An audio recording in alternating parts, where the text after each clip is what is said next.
Halo guys, di saya akan menceritakan seorang jadi menjadi kaya ketika bertemu dengan laki-laki. Alia Pramesti menatap kaca jendela bus yang berembun.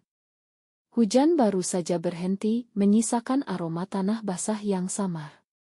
Tas ransel biru lusuh di pangkuannya berisi semua yang ia punya, beberapa potong baju, ijazah, dan selembar foto keluarganya. Ia baru tiba di Jakarta pagi itu. Gadis 22 tahun itu meninggalkan desanya di pesisir Jepara demi satu hal sederhana, harapan. Ayahnya sudah meninggal 2 tahun lalu karena kecelakaan laut. Sejak itu, ibunya sakit-sakitan dan adik kecilnya masih sekolah. Alia tahu kalau ia tidak berbuat sesuatu, keluarganya akan tenggelam dalam kemiskinan selamanya. Ia turun di terminal Kampung Rambutan, menatap hiruk-pikuk kota yang tak pernah tidur. Gedung tinggi, suara klakson, dan wajah-wajah sibuk. Semua terasa asing. Tapi di balik ketakutannya, ada secercah tekad yang tidak pernah padam. Jakarta, semoga kamu tidak menelanku bulat-bulat, gumamnya pelan. Di suatu kai di sudut jalan. 2 minggu kemudian, Alia bekerja di Kai Dandelion, sebuah tempat kecil di kawasan Tebet. Ia mendapat pekerjaan itu lewat bantuan teman sekampung. Gajinya tidak seberapa, tapi cukup untuk mengirim sedikit uang ke rumah dan menyewa kamar kos mungil. Hari-harinya dipenuhi aroma kopi, suara mesin espresso, dan senyum yang dipaksakan untuk pelanggan. Ia jarang mengeluh, meski sering harus menahan lapar di akhir bulan. Suatu sore, saat hujan turun deras, Alia sedang menyapu halaman depan Kai ketika melihat seorang pria berdiri di seberang jalan. Jasnya mahal, wajahnya tampan tapi pucat. Ia tampak kebingungan, lalu tiba-tiba ambruk. Tanpa pikir panjang, Alia berlari menolongnya. "Pak, Bapak dengar saya," katanya panik. Ia memapah pria itu masuk ke dalam Kai dan memintanya beristirahat di kursi. Setelah diberi air dan roti, pria itu perlahan sadar. "Terima kasih. Saya hanya pusing sedikit," ucapnya pelan. "Bapak harusnya ke dokter," jawab Alia tegas. "Jakarta panas, kerjaan banyak, jangan dipaksa." Pria itu menatapnya aneh. Senyum samar muncul di wajahnya. "Namamu siapa?" "Alia." "Saya Renand." Hari itu, tanpa Alia sadari, hidupnya baru saja berubah. Beberapa hari kemudian, Alia terkejut ketika Renand kembali datang ke Kai. Kali ini dengan pakaian lebih santai. Ia memesan kopi hitam, duduk di pojok, dan menatap Alia yang sibuk bekerja. "Rasanya saya pernah lihat kamu, Dit," celetuk salah satu rekan kerja Alia pelan. "Itu kan bos perusahaan properti besar." Alia hanya mengangkat bahu. Ia tidak terlalu peduli. Tapi setelah Kai sepi, Renand menghampirinya. "Kopi buatanmu enak," katanya. "Bukan kopi saya, itu mesin yang bikin," jawab Alia tersenyum malu. Renand tertawa kecil. Dari pertemuan itu, keduanya mulai sering berbicara. Tentang hal-hal kecil, hujan, mimpi, dan hidup yang tak adil. Renand, yang selama ini hidup di balik kemewahan, merasa anehnya nyaman saat bersama Alia.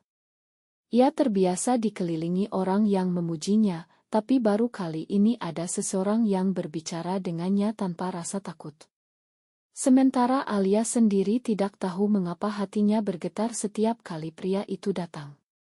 Tapi ia sadar, mereka berasal dari 2 dunia berbeda.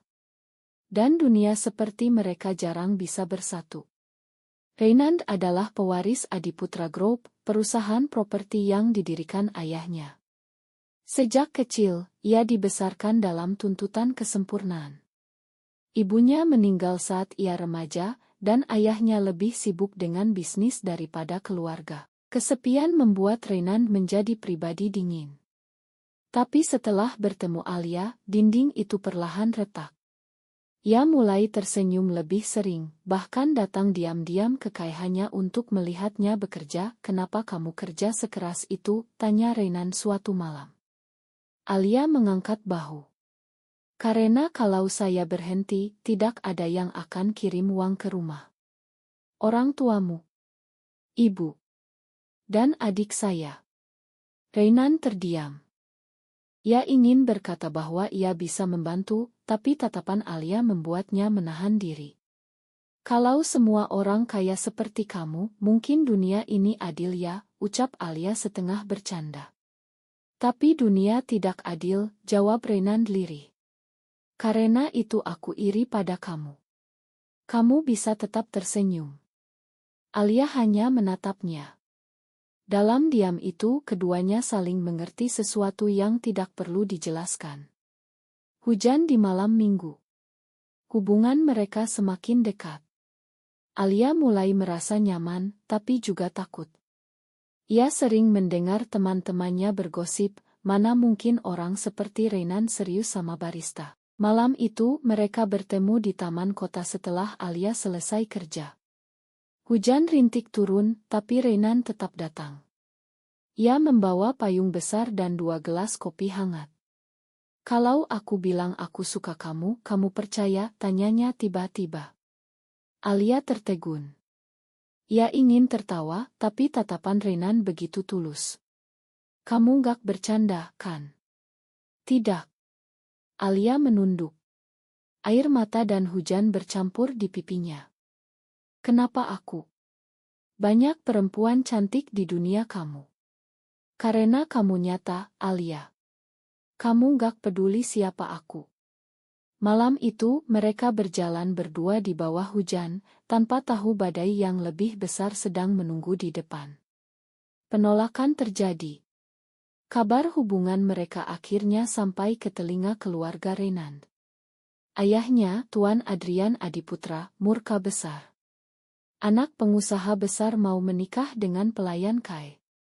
Kau pikir ini drama televisi, bentaknya. Dia bukan pelayan, ayah.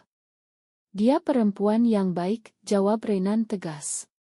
Tapi dunia bisnis tidak mengenal kata baik. Ayahnya mengancam akan mencabut semua hak waris jika Reynan tetap bersama Alia. Alia pun tahu tentang hal itu. Ia datang menemui Reynan dengan mata sembab. Rey, lebih baik kita sudahi. Aku nggak mau jadi penyebab kamu kehilangan segalanya. Reynan menggenggam tangannya erat. Kamu pikir aku peduli soal itu? Aku cuma nggak mau kehilangan kamu. Tapi aku peduli. Aku nggak mau kamu menyesal nanti. Untuk pertama kalinya, mereka bertengkar. Dan untuk pertama kalinya, Alia menangis bukan karena kemiskinan, tapi karena cinta. Seminggu setelah pertengkaran itu, Alia mengundurkan diri dari Kai. Ia pergi tanpa pamit pada Reynan, meninggalkan surat pendek, kamu sudah memberiku dunia yang tidak pernah aku impikan. Tapi dunia itu bukan milikku. Semoga kamu bahagia, Rey. Alia. Reynan mencarinya kemana-mana. Ia datang ke kosnya, Kai, bahkan ke kampung halamannya, tapi Alia sudah tidak di sana. Hidup Reynan menjadi hampa lagi. Ia bekerja tanpa semangat, dan ayahnya menyangka semua sudah berakhir. Tapi Reynan tahu, cintanya tidak bisa dihapus dengan waktu. 2 bulan kemudian, Reynan memutuskan sesuatu yang mengejutkan. Ia meninggalkan perusahaan keluarganya dan mendirikan yayasan sosial di bawah namanya sendiri. Ia menamainya Langit sama Ondation karena di bawah langit yang sama, semua orang pantas punya kesempatan yang adil. Bertemu kembali. Setahun kemudian, di sebuah acara pelatihan perempuan muda di Semarang, Reynan menjadi pembicara tamu.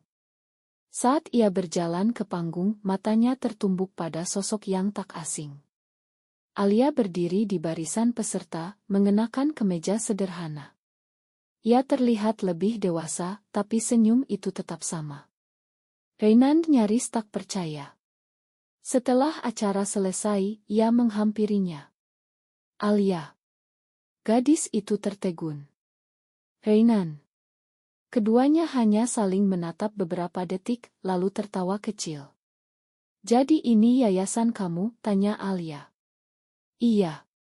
Aku ingin bantu orang seperti kamu dulu. Kamu masih gila ya, katanya, menahan air mata. Masih gila karena cinta sama kamu. Kali ini tidak ada yang menghalangi mereka. Langit yang sama. Beberapa bulan kemudian, mereka menikah di tepi Laut Jepara, tempat Alia tumbuh dan bermimpi. Upacara sederhana, hanya keluarga dan anak-anak binaan yayasan yang hadir. Alia mengenakan kebaya putih sederhana. Reinand, dalam jas krem, menatapnya seolah seluruh dunia berhenti berputar. Saat pengantin baru itu berdiri di tepi pantai, angin laut berhembus lembut. "Kamu bahagia?" tanya Reinand pelan. Alia mengangguk. "Dulu aku takut mencintai orang kaya. Tapi ternyata cinta itu nggak kenal harga." Reinand tersenyum. "Kita cuma hidup di dunia yang berbeda, tapi di bawah langit yang sama." Alia menggenggam tangannya. "Dan sekarang, langit itu milik kita berdua." Epilog, 5 tahun kemudian. Di Jakarta, Kai dan Delion kini telah menjadi milik mereka berdua. Alia mengubahnya menjadi tempat pelatihan kerja bagi perempuan muda dari desa. Reinand mengembangkan yayasan yang menyalurkan beasiswa untuk anak-anak nelayan. Setiap sore, mereka sering duduk di pojok kai sambil minum kopi, tempat di mana semua cerita dimulai. Alia menatap langit senja yang berwarna jingga.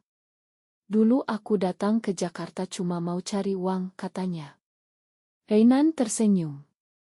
"Dan kamu malah dapat cinta." Alia menatapnya lembut. "Dan kamu orang kaya yang menemukan arti bahagia." Mereka tertawa. Di luar, lampu-lampu kota mulai menyala. Jakarta masih bising, masih kejam, tapi di sudut kecil itu, cinta sederhana mengalahkan segalanya. Langit yang sama. Dua hati yang akhirnya bersatu. Dan cerita mereka baru saja dimulai. Rumah kecil di tengah hujan. 2 tahun setelah pernikahan mereka di Jepara, Alia dan Reinand menetap di sebuah rumah sederhana di kawasan pinggiran Jakarta Selatan.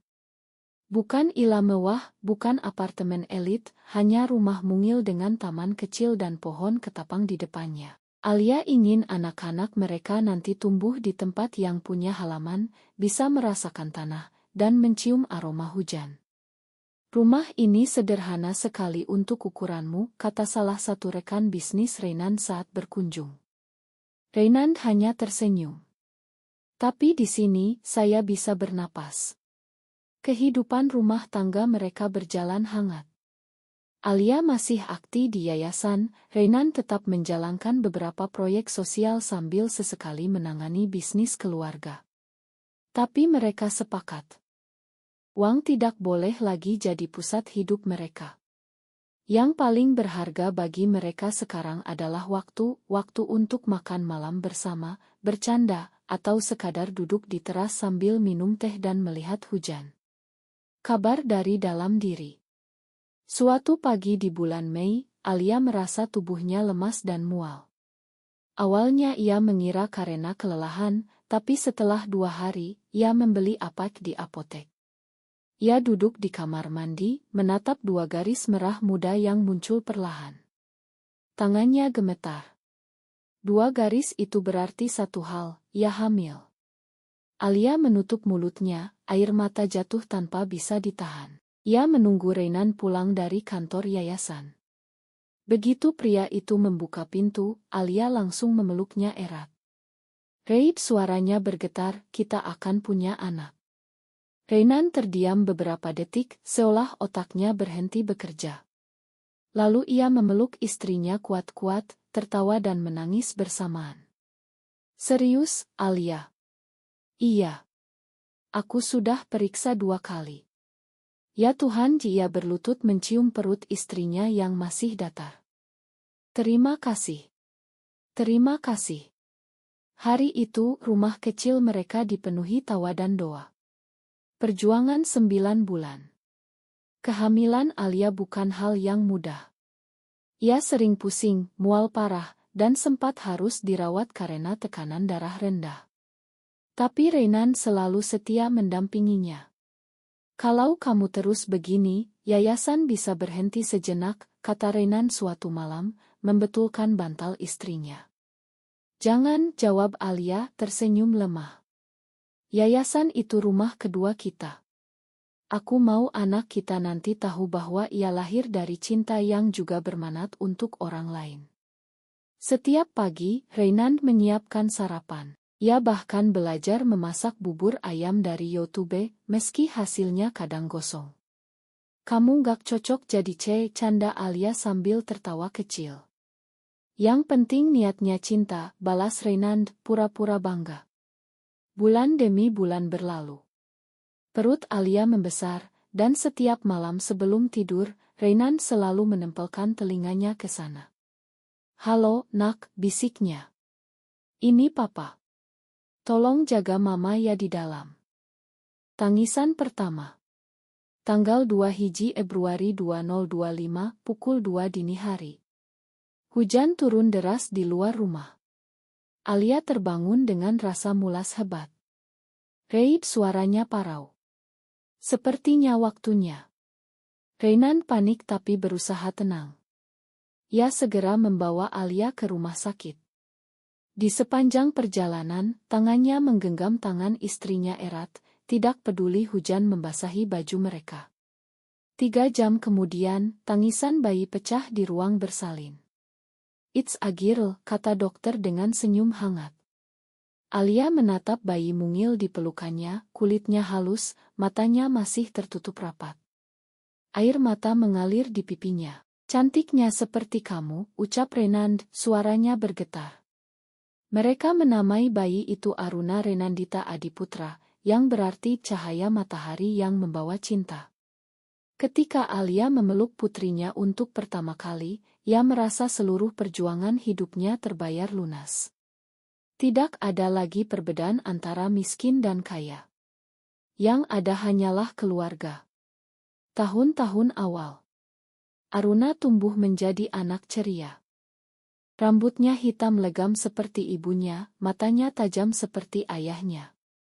Ia suka berlari di taman kecil depan rumah dan memetik bunga untuk mamanya. Mama, ini buat mama, katanya suatu pagi, menyerahkan bunga kertas berwarna ungu. Alia tersenyum, mencium keningnya. Terima kasih, sayang. Bunga paling indah di dunia. Renan sering bekerja dari rumah agar bisa melihat tumbuh kembang anaknya. Ia tidak ingin Aruna merasakan kesepian seperti yang dulu ia alami. Setiap malam, sebelum tidur, Alia bercerita pada Aruna tentang kehidupannya dulu. Dulu mama nggak punya apa-apa, nak. Tapi mama punya doa. Doa bisa bikin kaya, tanya Aruna polos. Alia tertawa. Doa bisa bikin hati kita nggak miskin. Cinta yang lebih dalam. Tahun 2028. Aruna berusia 3 tahun, cerdas dan lucu. Alia kembali aktif di yayasan, kali ini fokus pada pendidikan anak-anak pesisir. Renan menemaninya di setiap proyek. Suatu sore di pantai Jepara, keluarga kecil itu duduk bersama Aruna sedang membuat istana pasir kecil.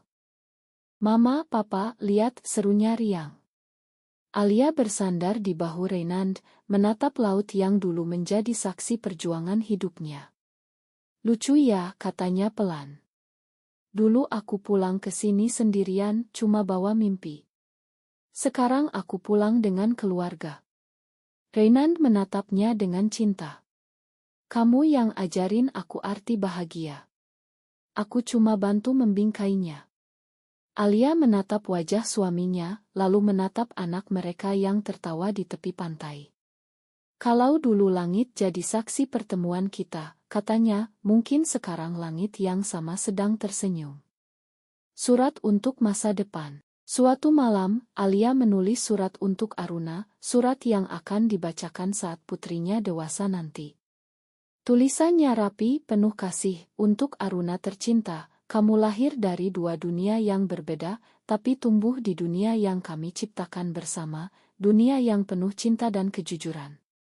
Jangan takut bermimpi walau kamu berasal dari bawah. Jangan juga sombong kalau kamu berada di atas. Dunia ini tidak adil, nak, tapi cinta dan kebaikan selalu bisa menyeimbangkannya. Dari Mama dan Papa, yang belajar bahwa bahagia tidak diukur dari harta, tapi dari tangan kecil yang menggenggam kami di malam hari. Ia melipat surat itu rapi dan menyimpannya di kotak kayu kecil di meja kerja.